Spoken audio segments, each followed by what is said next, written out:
Hello and great welcome. तो बेटे foreign branches का पहला सेशन हमने करा था और हमने देखा था कि फॉरेन ब्रांचेस बेसिकली क्या होती हैं और फॉरेन ब्रांचेस में हमें करना क्या होता है। आपको ये भी याद होगा, मैंने ये भी बताया था कि जो फॉरेन ऑपरेशंस होते हैं वो दो तरीके के होते हैं, इंटीग्रल फॉरेन ऑपरेशन और नॉन इंटीग्रल फॉरेन ऑपरेशन। अब 8.4 से आज के इस सेशन को हम बिगिन कर रहे हैं। इसमें कहता है कि an Indian company moon star limited has a branch at Virginia. तो कोई इंडियन कंपनी है, इसका मतलब आप मान के चलेंगे कि हेड ऑफिस इंडिया में है, करेक्ट, और उसकी ब्रांच वर्जीनिया यानी कि यूएसए में है। और कहता है कि ब्रांच जो है नॉन इंटीग्रल फॉरेन ऑपरेशन है। तो अब की बार क्वेश्चन में उसने क्लियर कर दिया है। मैंने ये बताया था कि अगर कभी क्वेश्चन में ना लिखा हो कि जो ब्रांच है वो इंटीग्रल है या नॉन इंटीग्रल, तो आप ये मान के चलेंगे कि वो इंटीग्रल है। लेकिन अब की बार उसने क्लियर कर दिया है कि जो ब्रांच है वो नॉन इंटीग्रल है। अब उसने आगे ये भी बताया कि 31 मार्च को following information appeared in the books of the branch as follows. अब ब्रांच की बुक्स में ये इंफॉर्मेशन है, आप देख रहे हैं ब्रांच की बुक्स में जो इंफॉर्मेशन है कुछ इस तरीके से है।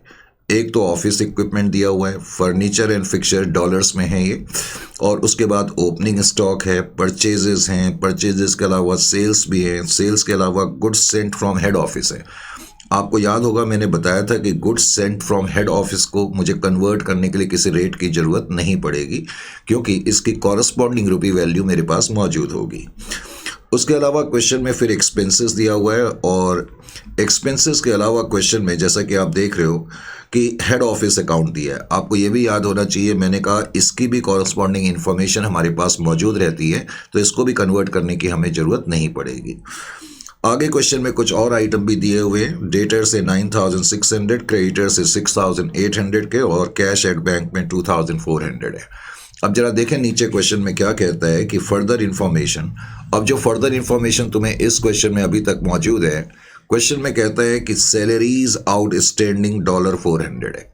कल मैंने बताया था नीचे जो एडजस्टमेंट है उनको आप ट्रायल बैलेंस के अंदर ही एडजस्ट कर सकते हो, और कैसे करेंगे ये मैंने लास्ट सेशन में बताया था, और जाहिर है इस क्वेश्चन में भी मैं बताऊंगा। फिर कह रहा है depreciate office equipment and furniture and fitting at the rate of 10% per annum on written down value basis.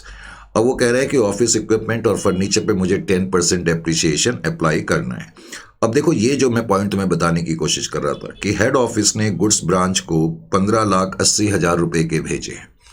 15,80,000 ये रुपीज़ है, 15,80,000 रुपीज़ के भेजे हैं। इसका मतलब जो गुड्स सेंड टू ब्रांच तुम्हें यहाँ पर दिया हुआ है, इसकी कॉरस्पॉन्डिंग वैल्यू तुम्हारे को पता लग गई 15,80,000। इसी तरह से उसने कहा कि हेड ऑफिस की बुक्स हैं उनके मुताबिक उन्होंने ब्रांच से 20,50,000 लेने हैं, जबकि ब्रांच कह रही है कि हमने हेड ऑफिस को इन टर्म्स ऑफ डॉलर $45,600 देने हैं। इसका मतलब इसकी कॉरस्पॉन्डिंग वैल्यू ये मानी जाएगी 20,50,000। Is clear to? इन दो आइटम का आपने ख्याल करना है। उसके अलावा आपको क्लोजिंग स्टॉक भी दिया हुआ है 21,500। अब निश्चित रूप से जो तुम्हारा करंट ईयर क्वेश्चन में दिया है, करंट ईयर तो 1/4/2021 से स्टार्ट हो रहा है और ख़त्म जो हो रहा है 31/3/2022 को हो रहा है। ये तो करंट ईयर है, इजंट इट और नॉट? लेकिन क्वेश्चन में उसने इस इंफॉर्मेशन में लिखा कि 1/4/2020 को तुमने कोई फर्नीचर खरीदा था। तो बच्चों को लगेगा कहीं ये गलत डेट तो प्रिंट नहीं हो गई है। नहीं, ऐसा नहीं है। अब वो कह रहे हैं कि जो हमने फिक्स्ड एसेट खरीदे थे वो हमने 1/4/2020 को खरीदे थे, और उस दिन जो रेट चल रहा है वो $1 इज इक्वल टू ₹43 चल रहा है, ₹43 चल रहा है। Is it clear to you और नॉट? समझ में आ गया? ये जो है ये रुपीज़ है, ये जो ऐसे साइन बने हैं ना इसको रुपीज़ मान करके चलना। तो $43 है। Is it clear to you? तो मैंने आपको बताया था, वैसे इस क्वेश्चन में इस इंफॉर्मेशन की कोई ज़रूरत नहीं है। इस क्वेश्चन में इस इंफॉर्मेशन की कोई ज़रूरत नहीं है। क्यों? क्योंकि ये इंटीग्रल फॉरेन ऑपरेशन नहीं है। मैंने बताया था कि अगर इंटीग्रल फॉरेन ऑपरेशन होगा तो मैं फिक्स्ड एसेट को उस रेट से कन्वर्ट करूंगा जो रेट डेट ऑफ ट्रांजैक्शन का होता है। तो ये डेट ऑफ ट्रांजैक्शन तो है, क्योंकि इस दिन हमने फिक्स्ड एसेट खरीदा है तो ये डेट ऑफ ट्रांजैक्शन है। लेकिन इसमें यहाँ पर इसका कोई यूज़ नहीं होगा, क्योंकि ये जो ब्रांच है ये हमारी नॉन इंटीग्रल है। तो नॉन इंटीग्रल के केस में ये इन्फॉर्मेशन हमारे लिए इररेलेवेंट है, क्योंकि हमें क्लोजिंग रेट का यूज़ करना पड़ेगा कन्वर्ट करने के लिए फिक्स्ड एसेट को। आगे इस क्वेश्चन में उसने ये भी दे दिया कि रेट ऑफ एक्सचेंज जो है 1/4/2021 को, यानी कि बिगनिंग की डेट को जैसा कि तुम देख रहे हो $1 इज इक्वल टू ₹47 है, और कह रहे हैं ईयर के एंड में $1 जो है वो 50 रुपये के बराबर है, 50 रुपये के बराबर है। और क्वेश्चन में तुम्हें एवरेज रेट दे ही दिया है। एवरेज रेट जो तुम्हें दे दिया है वो 45 कैलकुलेट करके दिया है। देखो जरूरी नहीं है कि एवरेज रेट वही आए।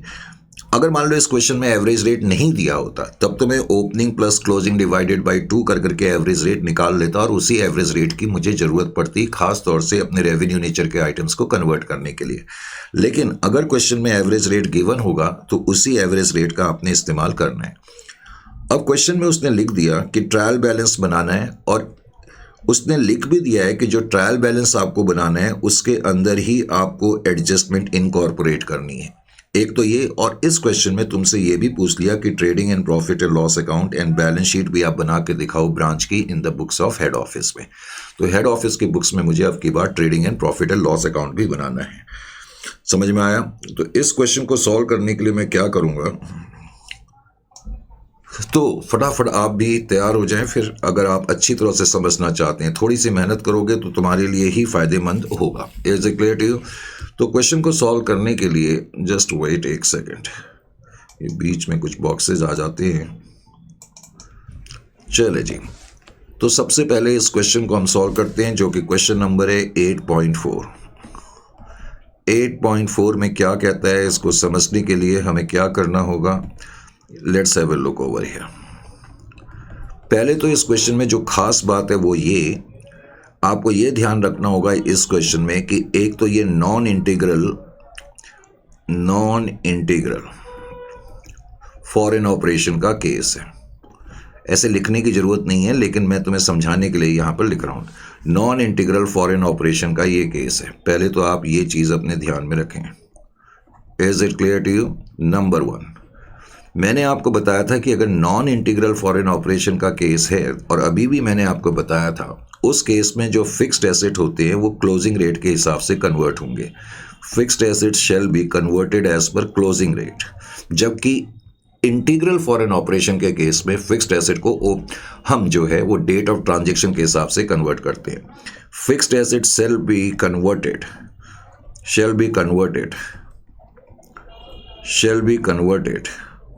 On the basis of closing exchange rate.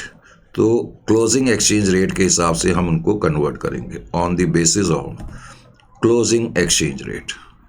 Correct? Closing exchange rate के हिसाब से हमने उसको कन्वर्ट करना है।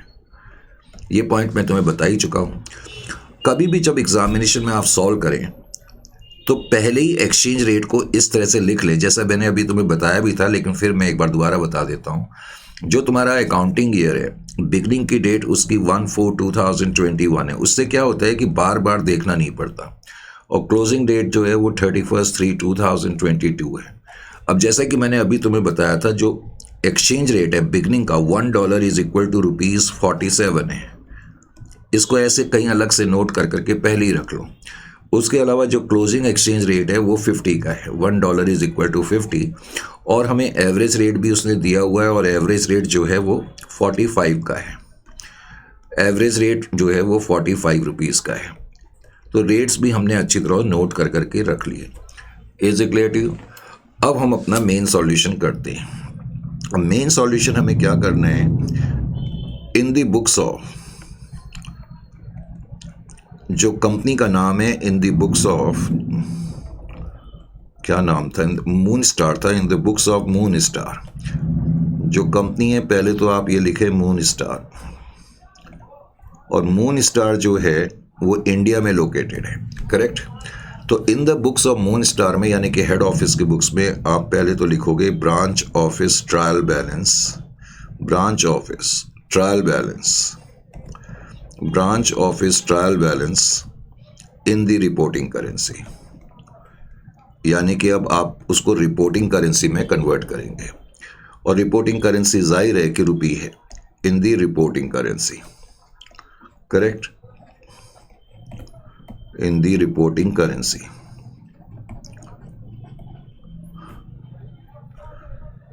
जो कि रुपी है। अब कन्वर्ट करने के लिए सबसे पहले मैं क्या करूँगा, ध्यान से देखें। अब एक कॉलम में तो मैंने आइटम्स लिखने शुरू कर दिए। सबसे पहले मैंने ऑफिस इक्विपमेंट से ही स्टार्ट करा। पहला आइटम ऑफिस इक्विपमेंट है। आपको याद होगा नीचे क्वेश्चन में उसने लिखा था, पहले तो ऑफिस इक्विपमेंट देखो ट्रायल के अंदर कितना दिया हुआ है, ब्रांच के ट्रायल के अंदर सर $48,000 का दिया हुआ है।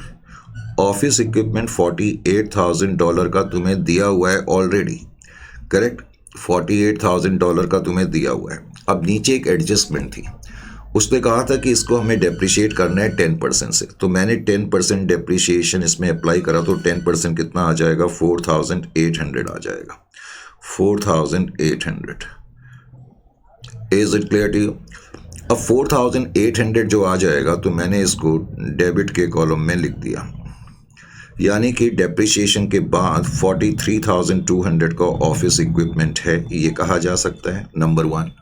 नंबर 2, इस पे जो डेप्रिशिएशन है वो भी मैंने ठीक उसके नीचे लिख दिया, और डेप्रिशिएशन 4,800 है। अगर मैं ये नेट फिगर 43,200 और डेप्रिशिएशन ऐड कर दूं तो मुझे बताने की ज़रूरत नहीं है कि ये 48,000 ही आ जाएगा। Is it clear to you? तो एक सेकंड,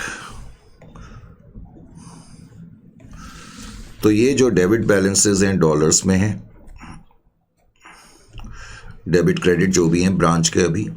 उसके अलावा फिर अगला आइटम तुम्हें जो दिया हुआ है वो फर्नीचर एंड फिक्चर्स दिया है, और फर्नीचर एंड फिक्चर जो तुम्हें ट्रायल बैलेंस के अंदर गिवन है वो 3,200 का है, और उसको भी 10% से हमें राइट डाउन करना है, तो 10% 320 आ जाएगा, और मैं आउटर कॉलम में 2,880 लिख दूंगा, 2,880 मैं आउटर कॉलम में लिख दूंगा। Is it clear to you और नॉट? जैसे मैंने डेप्रिशिएशन लिखा तो मैं डेप्रिशिएशन, जैसे मैंने डेप्रिशिएशन दिया, अब डेप्रिशिएशन मैंने अलग से भी लिख दिया 320।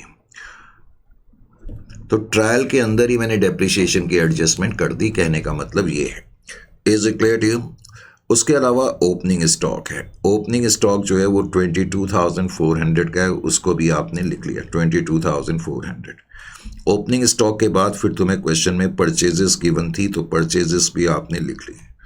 परचेजेस जो हैं वो 96,000 की हैं, 96,000। परचेजेस के बाद तुम्हें जो अगला आइटम गिवन है वो सेल्स है, और सेल्स का जो अमाउंट है 1,66,400 गिवन है, तो 1,66,400 तुमने सेल्स की फिगर भी लिख दी। अब है एक्सपेंसेस। आपको याद होगा नीचे खास तौर से जो पहली एडजस्टमेंट है वो एक्सपेंसेस से ही रिलेटेड है। अब एक्सपेंसेस 5,200 के हैं। अब नीचे उसने लिखा है एक्सपेंसेस आउटस्टैंडिंग $400 के, तो जो आउटस्टैंडिंग एक्सपेंसेस हैं पहले तो वो तुम इसमें ऐड कर दो। तो जाहिर है जब हम आउटस्टैंडिंग एक्सपेंसेस ऐड करेंगे तो एक्सपेंसेस का अमाउंट बढ़ जाएगा, और एक्सपेंसेस का अमाउंट बढ़ेगा तो ये आ जाएगा 5,600। एक्सपेंसेस का अमाउंट आ जाएगा 5,600, करेक्ट। तो 5,600 तुमने यहाँ पर लिख दिया। अच्छा जी, एक्सपेंसेस को लिखने के बाद उसके ठीक नीचे आउटस्टैंडिंग एक्सपेंसेस लिखना मत भूलना। अब जो आउटस्टैंडिंग एक्सपेंसेस होता है, ये आपको मुझसे ज़्यादा बेहतर मालूम है कि आउटस्टैंडिंग एक्सपेंसेस लायबिलिटी होता है या नहीं होता। अब लायबिलिटी होता है तो उसको क्रेडिट के कॉलम में लिखेंगे। उसके अलावा अच्छा, अभी तक जो मैंने आइटम्स लिखे हैं उसके बाद फिर मैं अब क्या करूँगा, यहाँ पर एक्सचेंज रेट का यूज़ करूँगा। एक्सचेंज रेट लीजिए जी। अब हमें मालूम है कि ये नॉन इंटीग्रल ऑपरेशन है, नंबर 1, और नॉन इंटीग्रल ऑपरेशन के केस में मुझे फिक्स्ड एसेट को या एसेट्स के लिए जो फिक्स्ड नेचर के होते हैं क्लोजिंग रेट का ही इस्तेमाल करना पड़ता है। अब क्लोजिंग रेट जो है वो 50 है, इसका मतलब ये 43,200 को जब मैं कन्वर्ट करूंगा तो 50 के हिसाब से कन्वर्ट करूंगा। Is it clear to you? थोड़ा सा मैं स्पेस क्रिएट कर लूँ 1 सेकंड के लिए।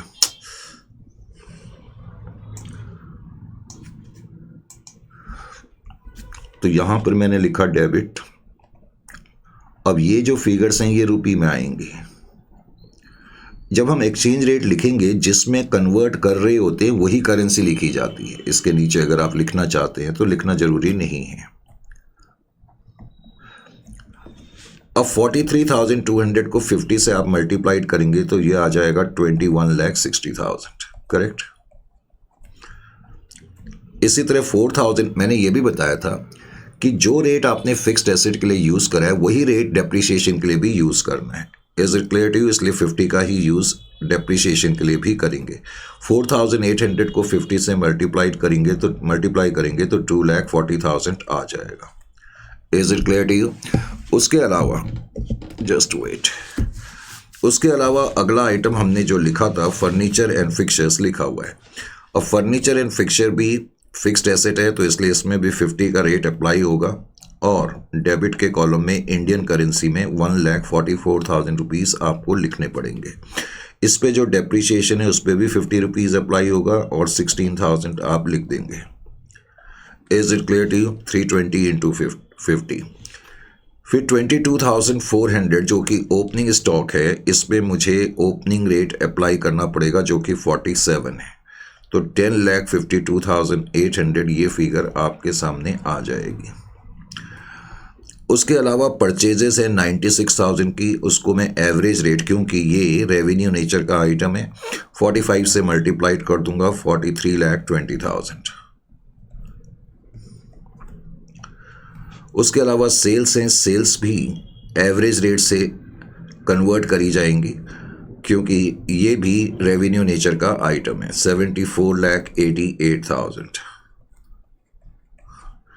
अच्छा जी, उसके बाद एक्सपेंसेस है 5,600। एक्सपेंसेस को भी 45 के हिसाब से मल्टीप्लाइड करना पड़ेगा, 2,52,000। लेकिन जो एक्सपेंसेस आउटस्टैंडिंग है वो लायबिलिटी है, लायबिलिटीज को क्लोजिंग रेट के हिसाब से करेंगे तो 20,000 ये भी आ जाएगा। Is it clear to you और नॉट? समझ में आ रहा है कि नहीं आ रहा? Right sir. लेकिन अभी कुछ और आइटम्स भी तुम्हें दिए हुए थे, जैसे कि इसके बाद तुम्हें गुड्स सेंड टू ब्रांच दिया हुआ था। मैंने तुम्हें बताया था जो गुड्स सेंड टू ब्रांच है, पहले तो दिया कितना है, दिया तो 32,000 का है, 32,000 करेक्ट। मैंने कहा था ये एक्चुअल बेसिस पर, एक्चुअल का बेस मतलब है कि इसका एक्चुअल अमाउंट हमारे सामने अवेलेबल है। नीचे लिखा हुआ है कि हेड ऑफिस ने ब्रांच को जो गुड्स भेजे थे 15,80,000 के भेजे। इसका मतलब जो ये $32,000 की जो वैल्यू है वो 15,80,000 के बराबर है। ये डेबिट में लिखा है तो ये वैल्यू भी डेबिट में ही लिखनी पड़ेगी, ये भी ध्यान रखना है। उसके अलावा फिर डेटर्स तुम्हें क्वेश्चन में गिवन है। अब जहां तक डेटर्स का सवाल है, डेटर्स जो तुम्हें क्वेश्चन में गिवन है वो 9,600 के गिवन है, तो 9,600 पहले तो आप लिखेंगे। अब डेटर्स बैलेंस शीट का आइटम है, मैंने बताया हुआ है बैलेंस शीट के आइटम फिक्स्ड एसेट को छोड़ करके हम क्लोजिंग रेट के हिसाब से कन्वर्ट करते हैं, तो 50 से मल्टीप्लाइड करेंगे और 4,80,000 आप आउटर कॉलम में लिखेंगे। इसी तरह से डेटर्स के बाद क्रेडिटर्स है। क्रेडिटर्स का जहां तक सवाल है, तुम देख रहे हो कि 6,008, सॉरी एक मिनट, ये मुझे क्रेडिट में लिखना पड़ेगा, ये भी ध्यान रखना पड़ता है। तो क्रेडिटर्स जो है मैंने पहले तो यहाँ पर लिखा 6,800 और क्रेडिटर्स जो है वो बैलेंस शीट का आइटम है, तो 50 से ही इसको मल्टीप्लाइड करेंगे और 50 से मल्टीप्लाइड करेंगे तो क्रेडिट में हम लिखेंगे 3,40,000, 6,80,000 का हाफ कर दो, इजंट इट। क्रेडिटर्स के बाद फिर तुम्हें क्वेश्चन में कैश एट बैंक भी गिवन है, कैश एट बैंक। अब जहां तक कैश एट बैंक का सवाल है 2,400 वो लिखा हुआ है। अब 2,400 ये भी बैलेंस शीट का आइटम है, तो इसलिए 50 रेट जो यूज़ होगा, एक्सचेंज रेट, वो 50 यूज़ होगा और 1,20,000 तुम यहाँ पर लिख दोगे। लास्ट में हेड ऑफिस अकाउंट भी दिया हुआ है। हेड ऑफिस अकाउंट का मतलब है कि ब्रांच कह रही है हमने हेड ऑफिस को इन टर्म्स ऑफ डॉलर्स 45,600 देने हैं। देखें ये क्रेडिट में लिखा है, ठीक है, और ये भी एक्चुअल बेसिस पर कन्वर्ट करा जाएगा। नीचे तुम्हें दिया हुआ है कि हेड ऑफिस कह रहा है कि हमने ब्रांच से इतने पैसे लेने हैं, लेकिन ध्यान ये रखना तुमने ये आइटम क्रेडिट में लिखा है तो इसकी कॉरस्पॉन्डिंग वैल्यू क्रेडिट में ही लिखनी पड़ेगी, ये चीज़ का तुम्हें ध्यान रखना पड़ेगा। तो 20,50,000 ये नीचे दिया हुआ था। लास्ट सेशन में मैंने तुम्हें बताया था फिर तुम्हें क्या करना पड़ेगा, इन दोनों कॉलम को टैली करना पड़ेगा। जब तुम दोनों कॉलम को टैली करोगे तो तुम्हारी डेबिट साइड का जो टोटल होगा उसका जो टोटल आएगा 103,64,800 आएगा, या यूं कहें कि आना चाहिए। Is it clear to you? और इधर का जो टोटल आएगा वो 98,98,000 आएगा। बिकॉज अब की बार तुम्हारी डेबिट की साइड बड़ी है तो यहाँ तुम्हारे लिए ये गेन है 4,66,800 का। ये जो एक्सचेंज डिफरेंस है, लिखोगे तो तुम एक्सचेंज डिफरेंस ही, पहले तो एक्सचेंज डिफरेंस ही लिखना है तो ये एक्सचेंज डिफरेंस और है ये गेन, क्योंकि तुम्हारी डेबिट साइड बड़ी है। जब डेबिट साइड बड़ी होगी यानी कि एसेट की साइड बड़ी, आप इसको ऐसे समझ लें, तो इसलिए गेन है। और लेकिन ये नॉन इंटीग्रल ब्रांच है। मैंने बताया था कि ऐसी सिचुएशन में जो एक्सचेंज डिफरेंस होता है वो फॉरेन करेंसी ट्रांसलेशन रिजर्व में चले जाता है, अगर आपको याद हो तो। अब इस क्वेश्चन में उसने हमसे ये भी पूछा है कि हेड ऑफिस की बुक्स में आप branch office trading and profit and loss account बना करके भी दिखाओ। तो branch office trading and profit and loss account आपने बनाया, branch office trading and profit and loss account, जो कि कोई मुश्किल काम नहीं होता, पहले मैं क्लियर कर दूं। अब branch office trading and profit and loss account बनाने के लिए इतने में ट्रेडिंग हो जाएगा, इतने में पीएनएल हो जाएगा, और बाद में मुझे बैलेंस शीट भी बनानी है तो मैं बैलेंस शीट के लिए भी जगह बना देता हूँ। ठीक है, ट्रेडिंग एंड प्रॉफिट और लॉस अकाउंट और बैलेंस शीट उसने हमसे पूछी है।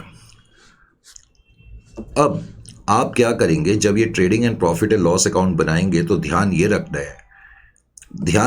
है, देखें यहाँ पर ये जो आइटम है, लास्ट के जो 2 आइटम है, अब ये इंडियन का ब्रांच के जितने भी आइटम हैं अब हम कन्वर्ट कर चुके हैं उनको इंडियन करेंसी में। अब आपने केवल इन 2 कॉलम्स को देखना है, यानी कि ब्रांच का जो ट्रायल बैलेंस आपने रिपोर्टिंग करेंसी में कन्वर्ट कर दिया उसको देख करके आपने trading and profit and loss account बनाना है। अब बनाना आपको मालूम है।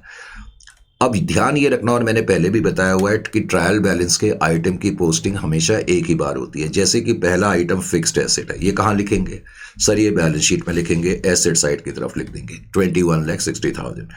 जो डेप्रिसिएशन है ये ट्रायल में लिख देंगे, ट्रेडिंग में लिख देंगे, trading and profit and loss account में लिख देंगे, पीएनएल में लिख देंगे। इजंट इट और नॉट? यानी कि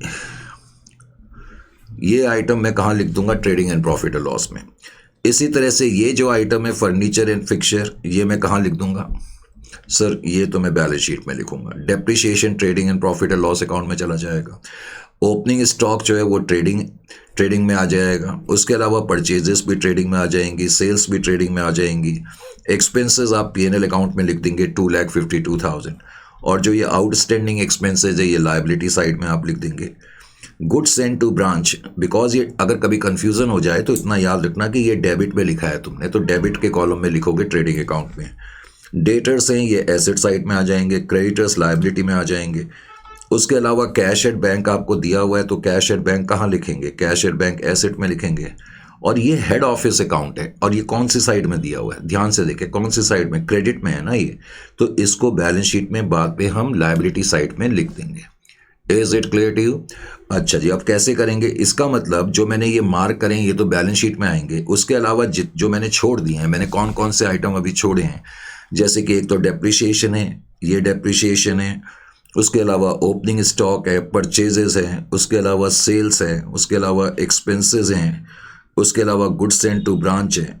तो ये आइटम जो मैंने छोड़ दिए ये trading and profit and loss account में मैं लिख दूंगा।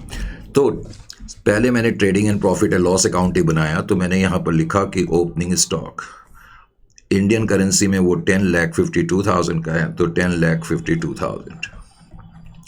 इसी तरह परचेजेस भी आपने लिख दी, और परचेजेस का जो अमाउंट आपको गिवन है डेट इज इक्वल टू 43,20,000, वो भी तुमने लिख दिया।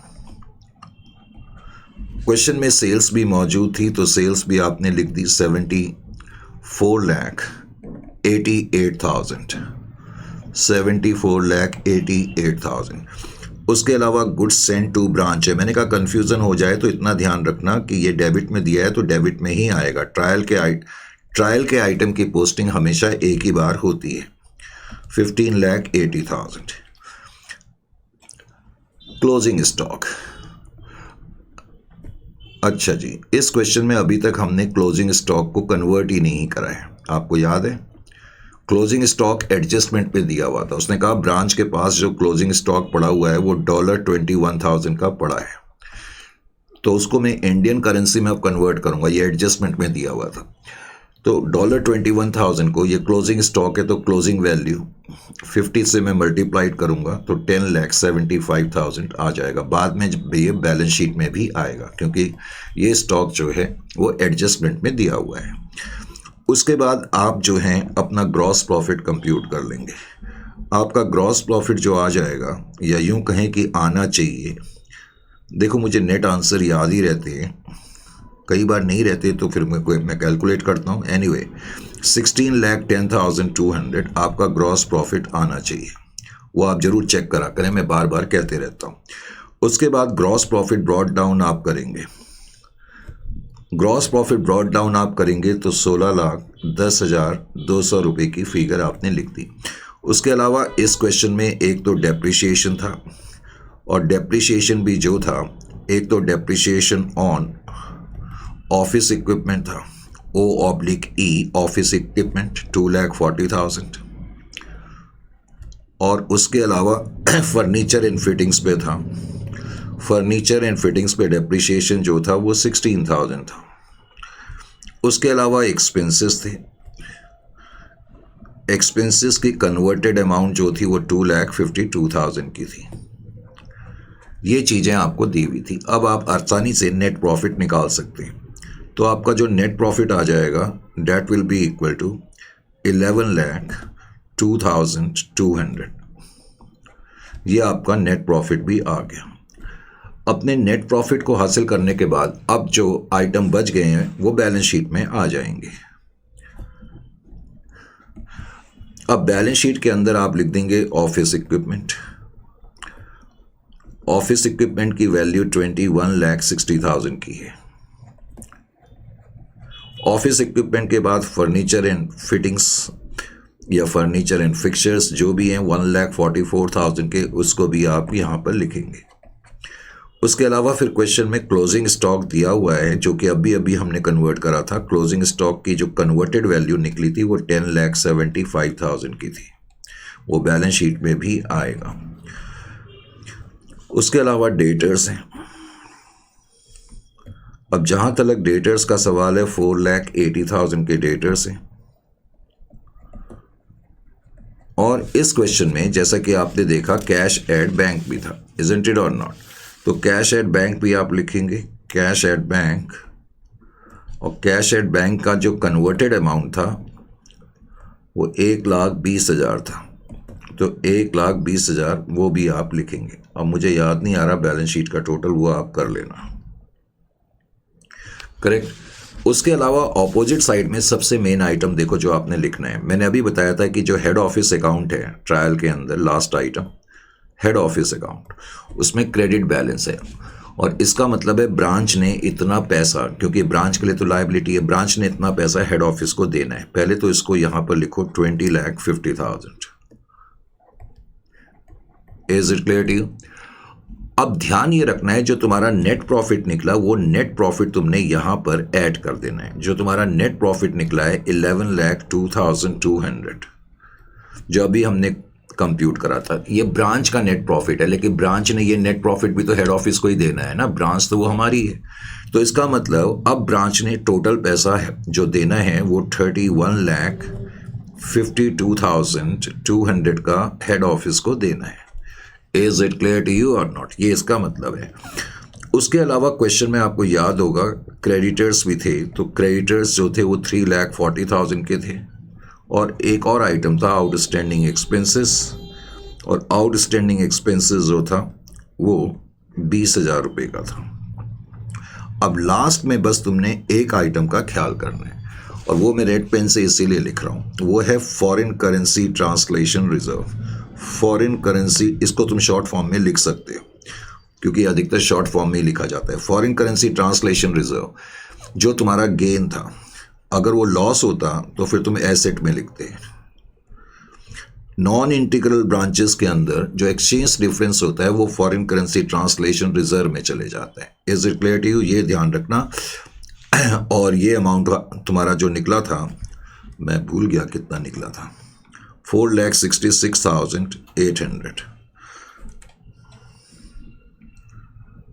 4,66,800। तो इस तरीके से इस क्वेश्चन को करा जाएगा। Is it clear to you और नॉट? तो शुरुआत में थोड़ा सा टफ लगता है, उतना टफ नहीं है। Let's have a look. थोड़ा सा बोरिंग जरूर है, ये कह सकते हो। अब देखिए जी इस क्वेश्चन में क्या कह रहा है। 5 में क्या कह रहा है? 5 में कह रहा है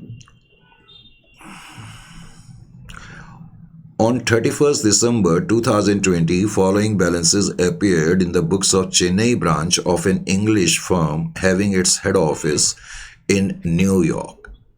मुझे ये बताओ अब की बार हेड ऑफिस कहाँ है? सर अब की बार हेड ऑफिस जो है वो न्यूयॉर्क में है।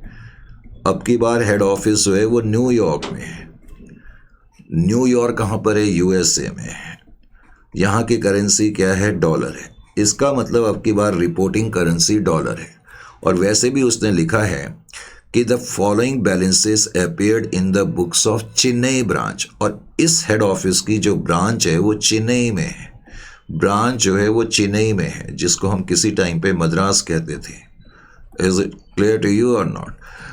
तो ये इंडिया में है और यहाँ की करेंसी जो है रुपी तो है, लेकिन मैंने तुम्हें बताया है कि रिपोर्टिंग करेंसी को छोड़ के कोई भी करेंसी होगी अब वो फॉरेन करेंसी होगी। यानी कि अब की बार तुम्हें रुपी को डॉलर्स में कन्वर्ट करना पड़ेगा। ये पॉइंट है। Is it clear to you? अब की बार रिपोर्टिंग करेंसी डॉलर्स है और रुपी को मुझे डॉलर्स में कन्वर्ट करना पड़ेगा, जो कि कोई मुश्किल काम नहीं होता, घबराने की बात भी नहीं है। अब इस क्वेश्चन में आगे पहले तो हमें जो इन्फॉर्मेशन है वो कहता है कि एक तो ओपनिंग स्टॉक इतना है, परचेजेस इतनी है और सेल्स इतनी है, डेटर्स इतने हैं और क्रेडिटर्स इतने हैं, बिल्स रिसीवेबल और बिल्स पेएबल, उसके अलावा सैलरीज एंड वेजेस, फिर रेंट रेट्स एंड टैक्सेस, फिर फर्नीचर, फिर उसके अलावा उसने लिखा है बैंक अकाउंट, और फिर कहता है न्यूयॉर्क अकाउंट। ये ब्रांच का ट्रायल बैलेंस है। ऑब्वियसली ब्रांच चेन्नई में है तो रुपी में जो है ट्रायल बैलेंस बना हुआ है, और ब्रांच ये कह रही है कि हमने हेड ऑफिस को इतना पैसा देना है। Is it clear to you? अच्छा जी, ये क्वेश्चन में कहानी है। अब नीचे उसने लिखा कि स्टॉक जो है वो इतना है। उसके अलावा फिर नीचे क्वेश्चन में लिखा है, पहले तो इस क्वेश्चन में जो, अच्छा ठीक है, स्टॉक 6,37,500 है। फिर कह रहा है branch account in New York book shows A debit balance of $13,400। इसका मतलब क्या हो गया कि हेड ऑफिस ये कह रहा है कि हमने ब्रांच से $13,400 लेने हैं। हेड ऑफिस ये कह रहा है इस लाइन के मुताबिक, करेक्ट? क्योंकि हेड ऑफिस की बुक्स में नीचे उसने बताया कि ब्रांच का डेबिट बैलेंस है, इसका मतलब हेड ऑफिस कह रहा है हमने ब्रांच से इतना पैसा लेना है। जबकि अभी अभी हमने देखा हेड ऑफिस कह रही है, ब्रांच कह रही है कि हमने तो पैसा 5,99,150 देना है। इसका मतलब जो ये आइटम दिया है इसकी कॉरस्पॉन्डिंग वैल्यू ये मान ली जाएगी। Is it clear to you? उसके अलावा अब उसने ये भी बताया कि furniture appeared in the head office books at $1750। तो कई बार तुम्हें इस चीज़ का भी ध्यान रखना पड़ेगा, जैसे कि फर्नीचर यहाँ 91,000 दिया हुआ है रुपी वैल्यू में। अब वो कह रहे हैं फर्नीचर हेड ऑफिस के बुक्स में $1750 का है, तो इस क्वेश्चन में फर्नीचर का भी तुम्हें कॉरस्पॉन्डिंग अमाउंट दिया हुआ है, ये ध्यान रखना पड़ेगा। कई बार क्वेश्चन में ऐसे भी दे देते हैं। फिर उसने क्वेश्चन में ये भी बताया कि रेट ऑफ एक्सचेंज बिगनिंग में जो है वो 52 का है और ईयर के एंड में 51 का है और एवरेज रेट जो है 50 का है। ये तमाम इंफॉर्मेशन भी है। फिर कह रहे हैं कि आप हेड ऑफिस की बुक्स में एक तो प्रॉफिट एंड लॉस अकाउंट बनाओ और बैलेंस शीट बनाओ ऑफ द ब्रांच, ये एज्यूम करते हुए कि ये इंटीग्रल फॉरेन ऑपरेशन है। तो अब की बार ये इंटीग्रल फॉरेन ऑपरेशन है, इसमें किसी तरीके का डाउट नहीं है।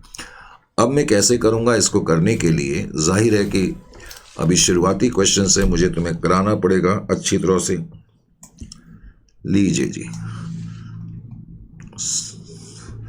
क्वेश्चन नंबर जो है ये 8.5 है, राइट सर, 8.5।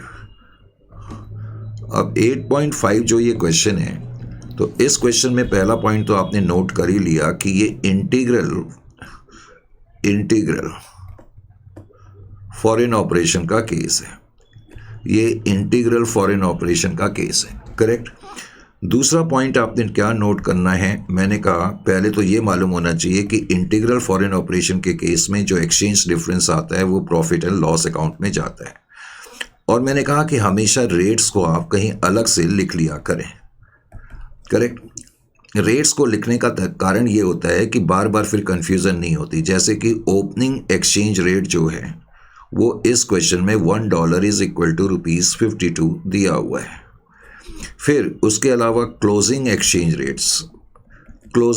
रेट जो दिया हुआ है वो $51 का दिया हुआ है, लेकिन जो एवरेज रेट दिया हुआ है, एवरेज एक्सचेंज रेट, वो हमें दिया हुआ है ₹50 का। तो इनको भी कहीं नोट कर लेना चाहिए। Is it clear to you? मैं ये नहीं कह रहा ये सॉल्यूशन का हिस्सा है, लेकिन नोट करके रख लेना चाहिए। अब उसके बाद फिर हम क्या करेंगे, बुक्स ऑफ हेड ऑफिस में। तो बुक्स ऑफ हेड ऑफिस और हेड ऑफिस की बुक्स में, जैसे कि मैंने अभी बताया था, branch office trial balance, branch office का ट्रायल जो बैलेंस है उसको हम बनाएंगे branch office trial balance.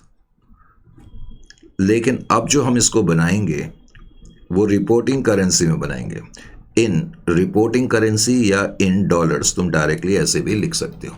Is it clear to you? अच्छा जी, ब्रांच का जो आइटम्स हैं वो रुपी में है। अल्टीमेटली मुझे उसको कन्वर्ट करना पड़ेगा अब डॉलर्स में, डेबिट और क्रेडिट, ये डॉलर्स हैं, इसमें मुझे कन्वर्ट करना है। Is it clear to you? अब देखें यहाँ पर, क्योंकि अब कुछ क्वेश्चंस हम कर चुके हैं तो धीरे धीरे आपकी स्पीड भी बढ़नी चाहिए करने की। Is it clear to you? अब देखें मैंने अब की बार कैसे करा। जैसे कि पहला आइटम ओपनिंग स्टॉक है, करेक्ट। बताओ जरा ओपनिंग स्टॉक क्या कितना दिया हुआ है। ओपनिंग स्टॉक जो तुम्हें दिया हुआ है ₹2,34,000 का दिया हुआ है, ₹2,34,000 का दिया हुआ है, ₹2,34,000 का। देखो मुझे ये भी मालूम है कि ओपनिंग एक्सचेंज रेट अप्लाई होगा, तो मैं ये भी मालूम है कि ओपनिंग एक्सचेंज रेट क्या कहता है कि $1 is equal to ₹52। Opening exchange rate के मुताबिक $1 ₹52 के बराबर है।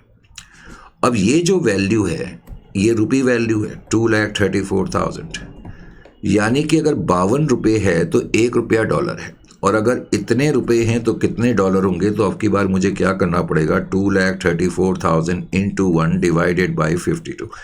कहने का मतलब है जब मुझे रुपी में कन्वर्ट करना होता है तो हम मल्टीप्लाई करते हैं, लेकिन जब मैं उल्टा करना पड़ रहा है, रुपी को डॉलर्स में कन्वर्ट करना पड़ रहा है, तो तुम देख रहे हो कि अब की बार मुझे डिवाइड करना पड़ेगा। Is it clear to? ये मैंने तुम्हें समझाने के लिए बताया, वैसे तुम्हें मालूम ही है, कोई बहुत बड़ा पॉइंट मैंने नहीं बताया।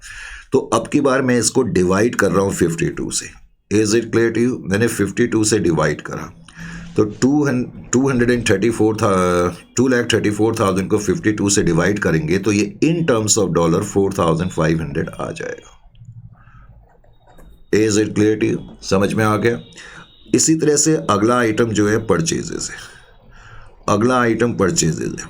अब जो परचेजेस का अमाउंट तुम्हें क्वेश्चन में दिया हुआ है, that is equal to ₹15,62,500, correct. अब तुम इसको कन्वर्ट करोगे। अब तुम्हें मालूम है कि ये जो आइटम है परचेजेस, ये रेवेन्यू नेचर का आइटम है, तो इसलिए इसमें एवरेज रेट अप्लाई होगा, तो एवरेज रेट से डिवाइड कर देंगे और 31,250 जो है तुम्हारा अमाउंट यहाँ पर आ जाएगा। Is it clear to you? Purchases के बाद फिर मैंने सेल्स लिखा। अब जहाँ तक सेल्स का सवाल है, अब सेल्स का अमाउंट तुम्हें दिया हुआ है 23,43,750, इतना दिया हुआ है, और इसको भी मुझे 50 से डिवाइड करना पड़ेगा एवरेज रेट से।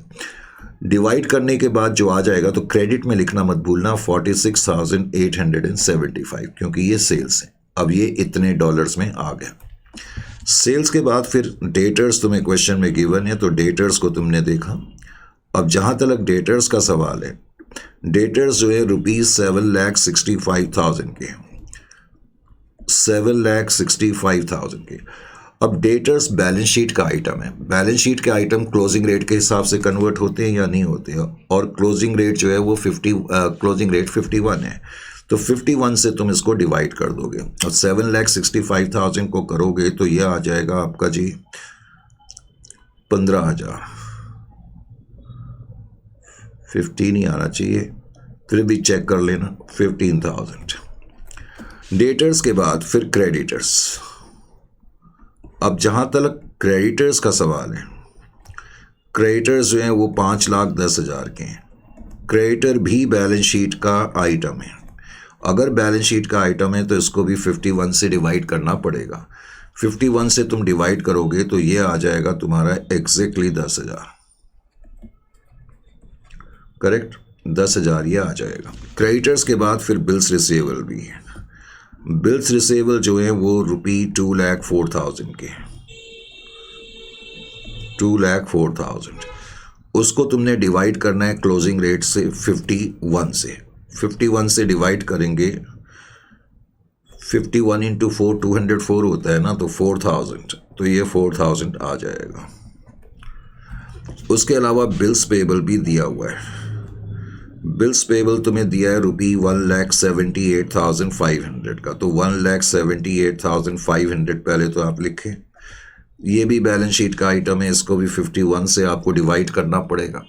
51 से डिवाइड करने के बाद जो आ जाएगा 3,500 आप यहाँ पर लिख देंगे।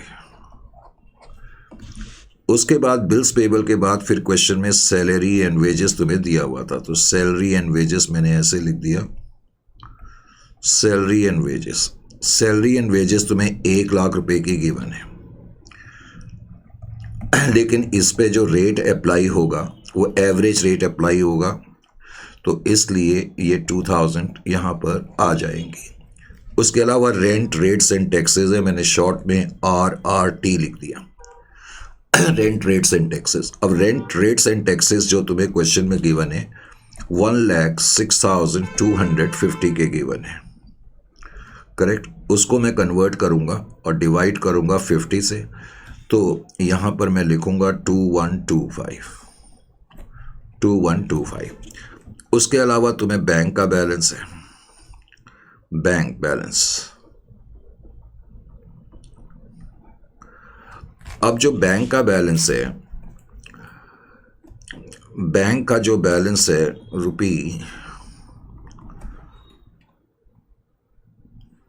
बैंक का बैलेंस है 5,68,650, और उसको मैं डिवाइड करूंगा 51 से, तो 11,150, इजंट इट और नॉट। उसके अलावा फिर हेड ऑफिस अकाउंट दिया हुआ है, और हेड ऑफिस अकाउंट में क्रेडिट बैलेंस है। ब्रांच कह रही है कि हमने 5,99,150 रुपीज़ हेड ऑफिस को देने हैं। अब मैंने कहा कि इसको तो हम एक्चुअल बेसिस पर कन्वर्ट करेंगे, क्योंकि इसकी कॉरस्पॉन्डिंग वैल्यू हमारे पास मौजूद है। इसकी वैल्यू हमारे पास मौजूद जो है वो 13,400 की है। ये तुम्हें एडजस्टमेंट में दिया हुआ था कि हेड ऑफिस की बुक्स में ब्रांच का डेबिट बैलेंस है, लेकिन देखो ये वैल्यू क्रेडिट में लिखी है, तो उसको क्रेडिट में ही लिखना है, ये ध्यान रखना है। एक सेकंड के लिए मैं जरा एक चीज चेक करना चाह रहा था।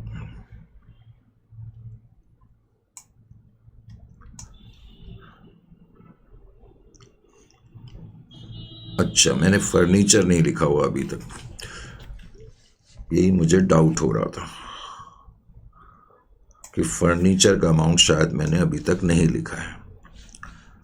तो फर्नीचर भी इस क्वेश्चन में दिया हुआ है, तो फर्नीचर भी मुझे लिखना पड़ेगा। एक आइटम मेरे को याद नहीं आ रहा था, फर्नीचर एंड फिक्चर। हालांकि इसके बारे में मैंने तुम्हें बताया जरूर था। तो 91,000 ये ट्रायल बैलेंस में है तो सही, लेकिन अब की बार मुझे इसको कन्वर्ट करने की ज़रूरत नहीं पड़ेगी। ये भी एक्चुअल बेसिस पर कन्वर्ट होगा, क्योंकि इसके बारे में भी क्वेश्चन में नीचे लिखा हुआ था कि फर्नीचर जो है वो हेड ऑफिस की बुक्स में 1750 की वैल्यू पर है, 1750 की वैल्यू पर नज़र आ रहा है। Is it clear to you? तो सारे आइटम्स को लिखने के बाद और कन्वर्ट करने के बाद अब आपका स्टेप यही हो जाता है कि आपने इनको टैली करना है। अब टैली करेंगे तो 71,775 तुम्हारी वैल्यू आ जाएगी और इधर की वैल्यू 73,775 आएगी। जाहिर है अब की बार क्रेडिट साइड बड़ी है, और क्रेडिट साइड बड़ी है तो बैलेंसिंग फिगर इधर की तरफ आ रही है और ये लॉस मानी जाएगी। Is it clear to you? एक तरीके से तुम मान के चलो लायबिलिटी साइड बड़ी है इसलिए भी ये लॉस है, ऐसे मान के चलो। एक्सचेंज डिफरेंस लिखेंगे तो एक्सचेंज डिफरेंस ही, और ये लॉस है, लेकिन अब की बार ये प्रॉफिट एंड लॉस अकाउंट में जाएगा क्योंकि ये इंटीग्रल फॉरेन ब्रांच का केस है। Is it clear to you? अच्छा, क्लोजिंग स्टॉक भी क्वेश्चन में गिवन है, क्लोजिंग स्टॉक को भी लिखी लो। क्लोजिंग स्टॉक जो है रुपी वैल्यू में 6,37,500 है, सॉरी, और उसको मैं कन्वर्ट करूंगा तो मैं डिवाइड करूंगा क्लोजिंग रेट से। क्लोजिंग रेट जो है वो 51 का है, $1 इज इक्वल टू 51। तो इन टर्म्स ऑफ डॉलर ये आ जाएगा 12,500। 12,500। Is it clear to you? अब ये काम जब आप कर लेते हैं तो उसके बाद तो फिर वो नॉर्मल काम है जो आप खुद ही कर सकते हैं। उसके बाद मुझे क्या बनाना है? Branch office trading and profit and loss account बनाना है। तो branch office trading and profit and loss account, branch office trading and profit and loss account, और मुझे उसके अलावा बनानी है बैलेंस शीट। उसके अलावा मुझे बनाना है बैलेंस शीट, जस्ट वेट। तो branch office trading and profit and loss account,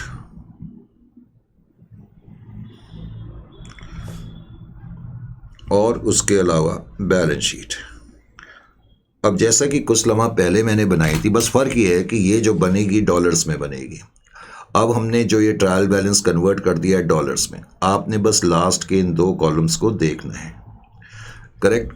अब मुझे बताने की ज़रूरत नहीं है कि ओपनिंग स्टॉक, परचेजेस, सेल्स, ये तो आपके trading and profit and loss account में आएंगे। Debtors, creditor, bills receivable, bills payable, ये बैलेंस शीट के आइटम हैं। और salary and wages, rent rates and taxes, ये आइटम जो है आपके trading and profit and loss account के हैं।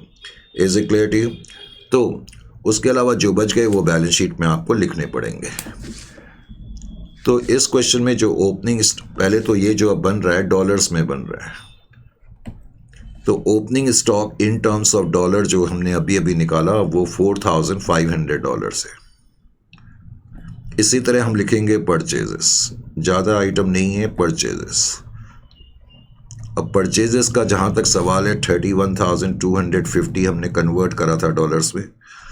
उसके बाद सेल्स को हमने कन्वर्ट करा था, तो सेल्स का अमाउंट जो था वो 46,875 था।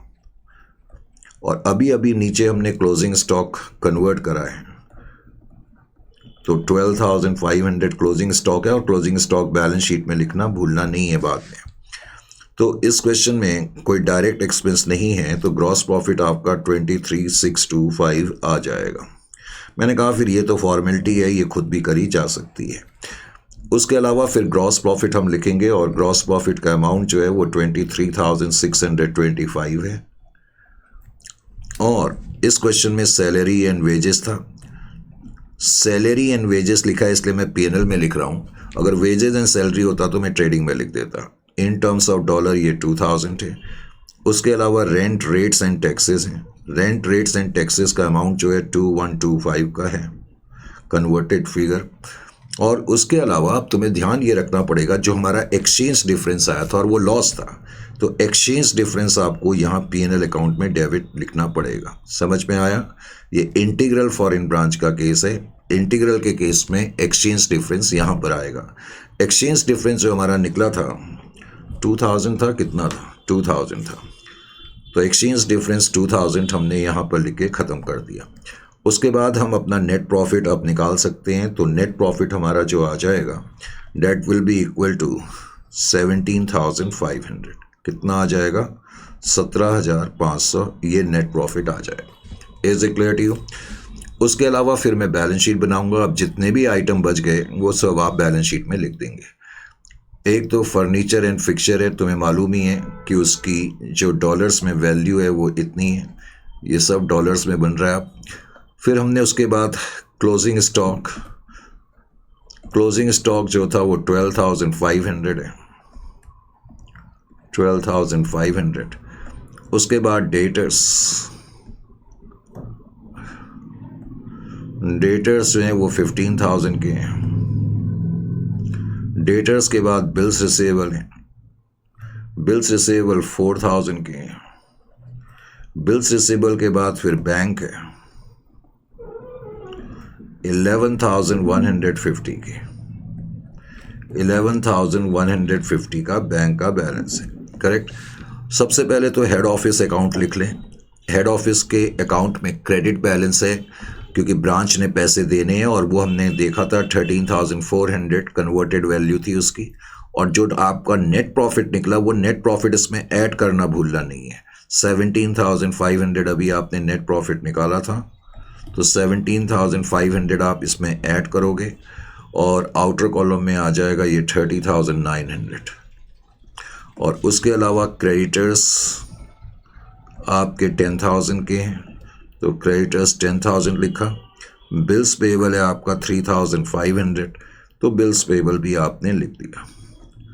Is it clear to you? तो इस तरीके से इस क्वेश्चन को करा जाएगा। इस क्वेश्चन को करने के बाद अब जरा अगले क्वेश्चन की तरफ बढ़ते हैं और अब देखते हैं अगले क्वेश्चन में क्या है। ये हमने कौन सा क्वेश्चन करा था? अच्छा, 8.6 को देखें और ये एक स्ट्रॉन्ग और अच्छा क्वेश्चन है। 8.6 में वो क्या कहता है? DM limited Delhi has a branch in London. पहले तो DM लिमिटेड दिल्ली का मतलब है कि DM लिमिटेड कंपनी का नाम है और हेड ऑफिस है और ये दिल्ली में है और उसकी ब्रांच लंदन में है। आगे उसने क्लैरिफाई कर दिया कि जो लंदन ब्रांच है वो इंटीग्रल फॉरेन ऑपरेशन है DM लिमिटेड का। फिर कह रहा है कि at the end of the year the branch furnishes the following trial balance in UK pound. Because अब की बार ब्रांच जो है वो UK में है, लंदन में है और वहाँ की करेंसी पाउंड है जिसको कि तुम इस तरीके से डिनोट करते हो, और ब्रांच ने अपना ट्रायल बैलेंस तुम्हें बना करके दे दिया। पहले तो उसने बताया कि ब्रांच ने जो फिक्स्ड एसेट एक्वायर करा है वो इस तारीख को करा है। मुझे बताने की ज़रूरत नहीं है कि ये इंटीग्रल ब्रांच का केस है। इंटीग्रल ब्रांच के केस में फिक्स्ड एसेट जिस तारीख को एक्वायर करा गया है उस तारीख को जो रेट चल रहा होगा उस रेट के हिसाब से कन्वर्ट करा जाएगा।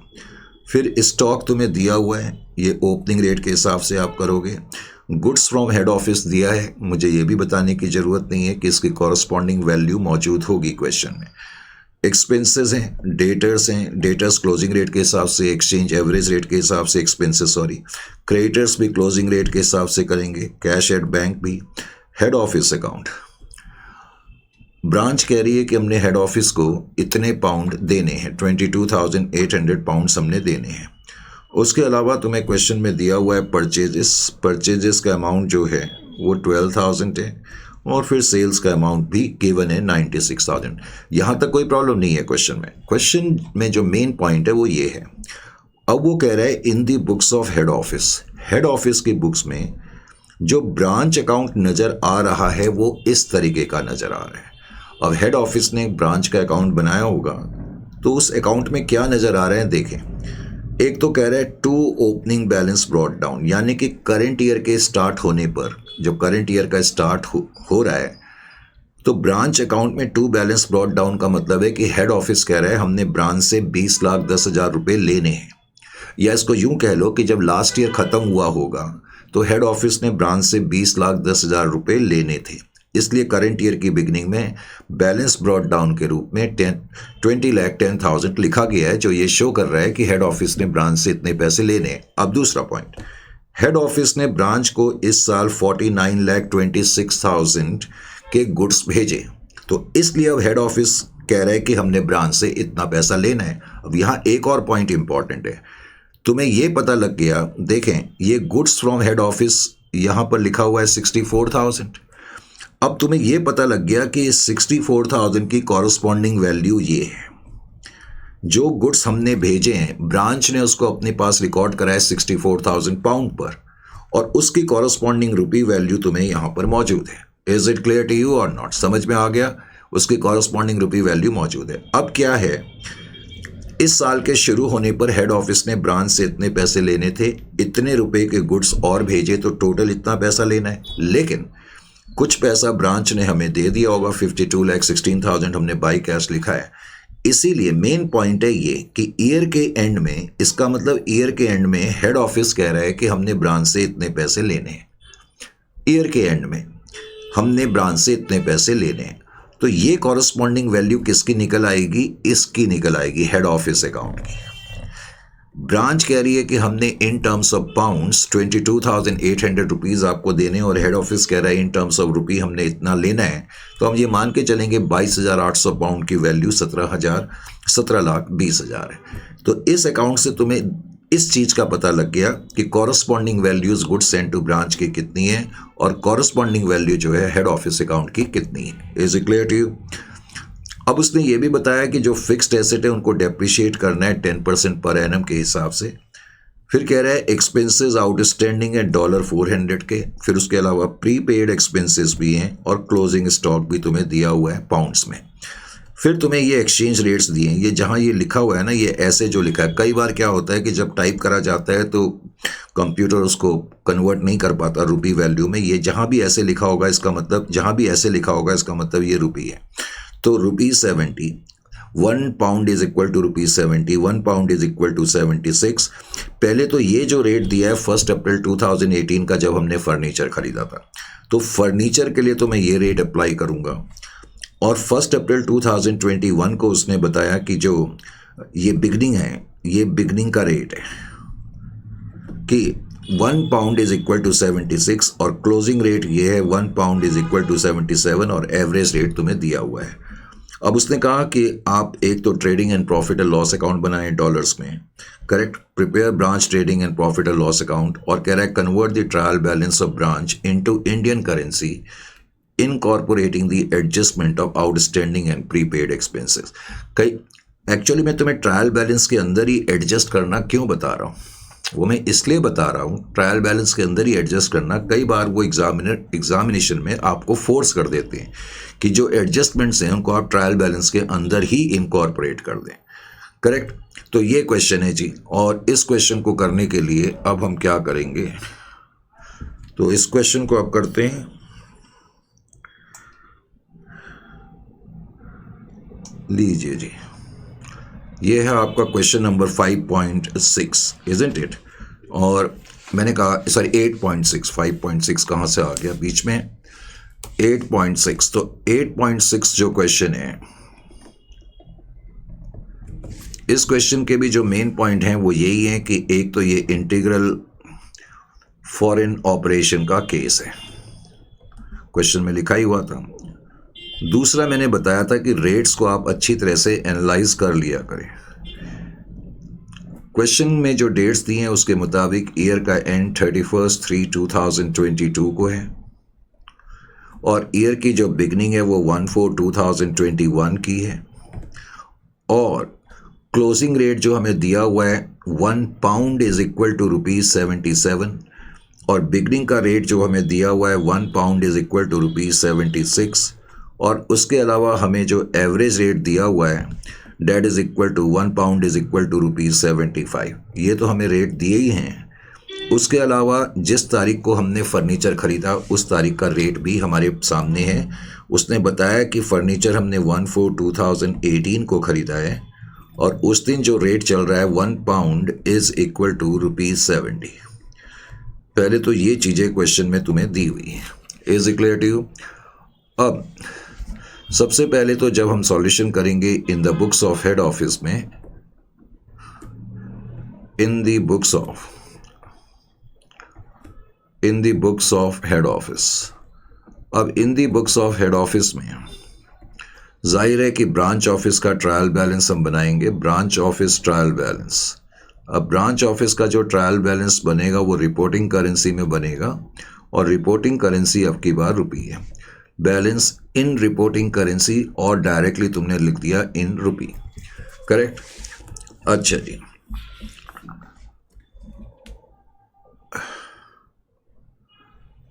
पहले तो मुझे ये बताओ, अच्छा यहां पर मैं लिख देता हूं डेबिट और मैं यहां पर लिख देता हूं क्रेडिट और रुपी वैल्यू में मुझे कन्वर्ट करना है तो मैं लिख देता हूं रुपी। अब मुझे आप फटाफट बताएं, आपने बताना है कि फिक्स्ड एसेट जो हैं वो कितने के हैं? 24,000 के हैं, राइट सर, 24,000 के हैं। फिक्स्ड एसेट 24,000 के ही थे जी।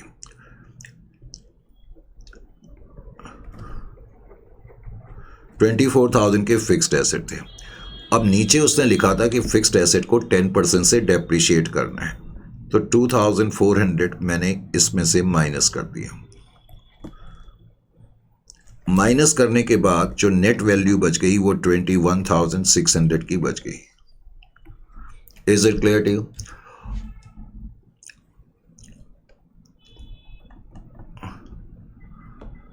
अब यहां पर कौन सा रेट मैं अप्लाई करूं? अब की बार मैंने जो फर्नीचर या फिक्स्ड एसेट खरीदा है वो 1/4/2018 को खरीदा है और इस दिन जो रेट चल रहा है वो 70 चल रहा है। ये मैं पॉइंट आपको बताना चाह रहा था। तो इसलिए आप डेबिट के कॉलम में 15,12,000 मल्टीप्लाई करने के बाद लिखेंगे 21,600 इंटू 70 कर करके जो भी वैल्यू आएगी। अब जैसे ही आपने ये डेप्रिसिएशन लिखा तो नेक्स्ट आइटम आपको डेप्रिसिएशन ही लिखना है और डेप्रिसिएशन 2,400 है और डेप्रिसिएशन में वही रेट अप्लाई होगा जो रेट आपने फर्नीचर पे अप्लाई करा है। तो 1,68,000 ये वैल्यू आप लिखेंगे। उसके बाद फिर हमने ओपनिंग स्टॉक लिखा। अब ओपनिंग स्टॉक क्वेश्चन में हमें जो दिया हुआ है इन टर्म्स ऑफ पाउंड 11,200 दिया है। ओपनिंग स्टॉक ओपनिंग रेट के हिसाब से कन्वर्ट होता है जो कि 76 है, तो 8,51,000 मैं यहाँ पर लिख दूंगा। Is it clear to you? उसके अलावा ओपनिंग स्टॉक के अलावा गुड्स सेंड टू ब्रांच है। अब जहाँ तक गुड्स सेंड टू ब्रांच का सवाल है, इन टर्म्स ऑफ पाउंड्स वो 4,800 हमें गिवन है और मैंने कहा कि वो एक्चुअल बेस पर हम कन्वर्ट करते हैं, यानी कि उसकी एक्चुअल वैल्यू जो है इन टर्म्स ऑफ रुपी वो हमें नीचे जो मैंने बताया था अकाउंट के अंदर दी है 49,26,000। उसके अलावा फिर मैं परचेजेस लिखूंगा। अब जहाँ तक परचेजेस का सवाल है, परचेजेस आपकी इन टर्म्स ऑफ पाउंड 12,000 है।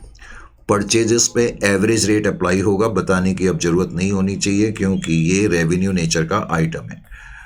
12,000 इंटू दिस तो ये 9 लाख आपका आ जाएगा। परचेजेस के बाद फिर मैंने सेल्स लिखा। अब जहां तक सेल्स का सवाल है, सेल्स जो है 96,000 की है। सेल्स पे भी रेट अप्लाई होगा 75 का, तो 72 लाख मैंने आउटर कॉलम में लिख दिया। करेक्ट, आउटर का मतलब क्रेडिट के कॉलम में। उसके अलावा एक्सपेंसेस हैं। अब यहाँ पर आपको एक्सपेंसेस का ख्याल करना पड़ेगा। क्यों ख्याल करना पड़ेगा? अगर आप अपने ट्रायल में देखेंगे तो एक्सपेंसेस जो हैं इन टर्म्स ऑफ पाउंड 4,800 के गिवन है।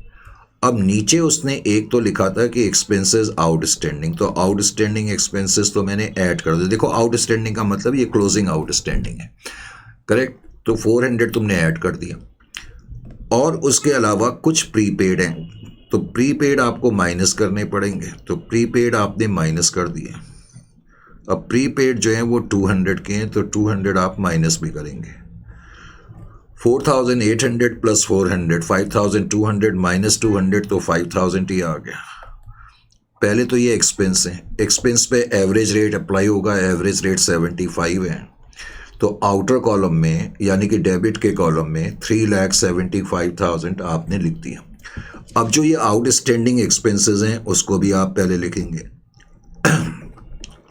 अब आउटस्टैंडिंग एक्सपेंसेस $400 के हैं, लेकिन आउटस्टैंडिंग एक्सपेंस जो है उस पर क्लोजिंग रेट अप्लाई होगा और क्लोजिंग रेट 77 का है, और इसको क्रेडिट में मैं लिख दूंगा 30,800। इसी तरह से जो एक्सपेंसेस प्रीपेड है, प्रीपेड एक्सपेंसेस प्रीपेड जो हैं, एक्सपेंसेस प्रीपेड, अब प्रीपेड एक्सपेंसेस जो हैं वो 200 के हैं और प्रीपेड एक्सपेंसेस एसेट हैं और वैसे ये बैलेंस शीट का आइटम है, इस पर भी 77 अप्लाई होगा और 15,400 आप आउटर कॉलम में लिख देंगे, 15,400। करेक्ट, समझ में आ गया। एक्सपेंस के बाद फिर है डेटर्स। अब जहाँ तक डेटर्स का सवाल है, debtors in terms of pound जो हैं 4,800 के हैं, उस पर भी जो रेट अप्लाई होगा, क्लोजिंग रेट अप्लाई होगा और डेबिट के कॉलम में आप लिख देंगे 3,69,600, 3,69,600। डेटर्स के बाद जाहिर है कि अगला आइटम आपको क्वेश्चन में क्रेडिटर्स गिवन है, तो आप क्रेडिटर्स लिखेंगे, क्रेडिटर्स। अब जहाँ तक क्रेडिटर्स का सवाल है, तो क्रेडिटर्स जो हैं वो है आपके 3,200 के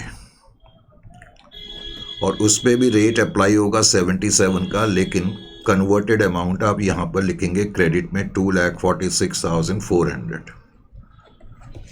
क्रेडिटर्स के बाद कैश एट बैंक है। अब कैश एट बैंक का जहाँ तक सवाल है, कैश एट बैंक वो है 1,200। ये भी बैलेंस शीट का आइटम है, मॉनेटरी आइटम है, क्लोजिंग रेट के हिसाब से कन्वर्ट करेंगे 92,400।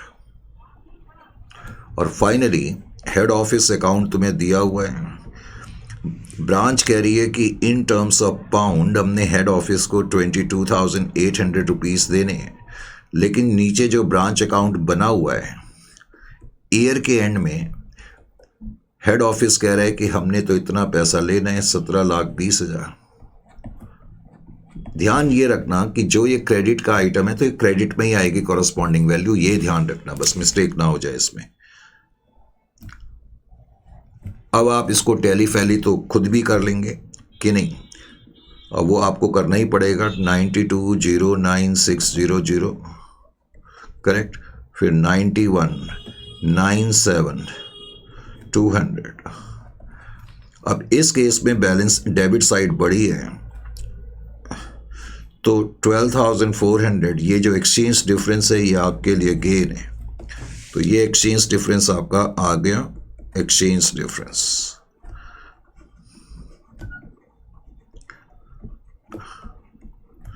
ये गेन भी है और अल्टीमेटली ये पीएनएल में चले जाएगा। करेक्ट।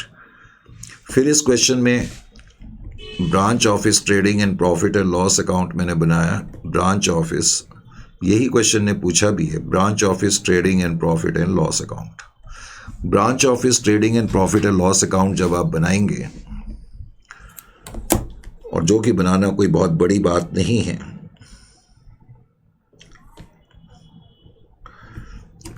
तो जो ओपनिंग स्टॉक है वो तो है आप 8,51,000 का, लास्ट के दो कॉलम को देख करके आपने बनाना है। परचेजेस का अमाउंट तुमने कंप्यूट करा था 9 लाख, परचेजेस जो हैं वो 9 लाख की। सेल्स जो थी वो 72 लाख की, सेल्स 72 लाख की।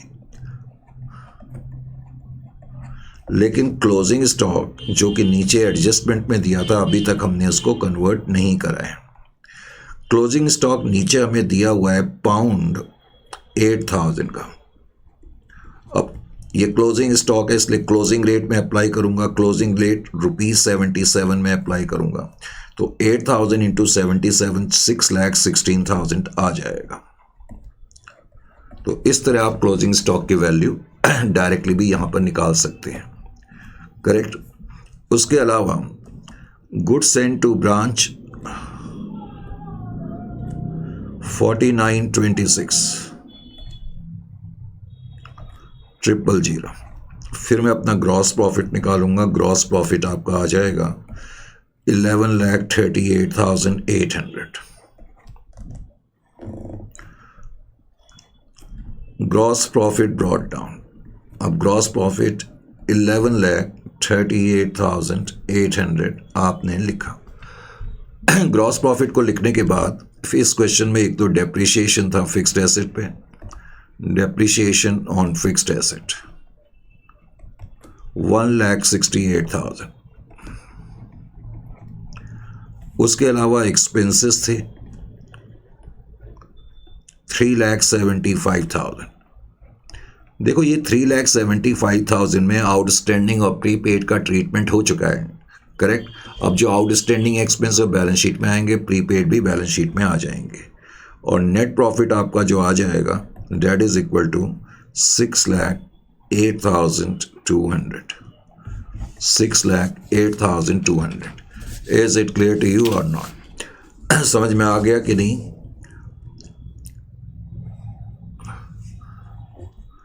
और अगर आप बैलेंस शीट भी बना के दिखाना चाहते हैं तो बैलेंस शीट भी बना करके दिखा दें। अब बैलेंस शीट के अंदर एक तो जो आपके फिक्स्ड एसेट है, जो आपने ट्रायल में कन्वर्ट करके लिखा है नेट फिगर को 15,12,000।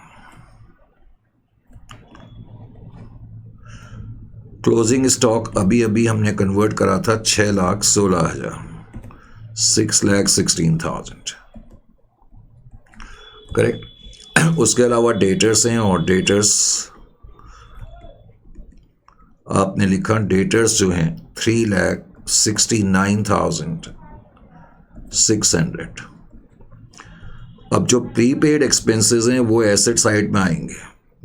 Prepaid expenses 15,400। उसके अलावा कैश एट बैंक,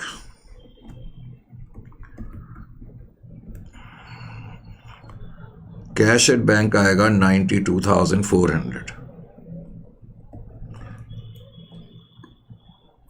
करेक्ट। उसके अलावा ऑपोजिट साइड में एक तो एक्सपेंसेस आउटस्टैंडिंग जो थे क्वेश्चन में वो आएंगे।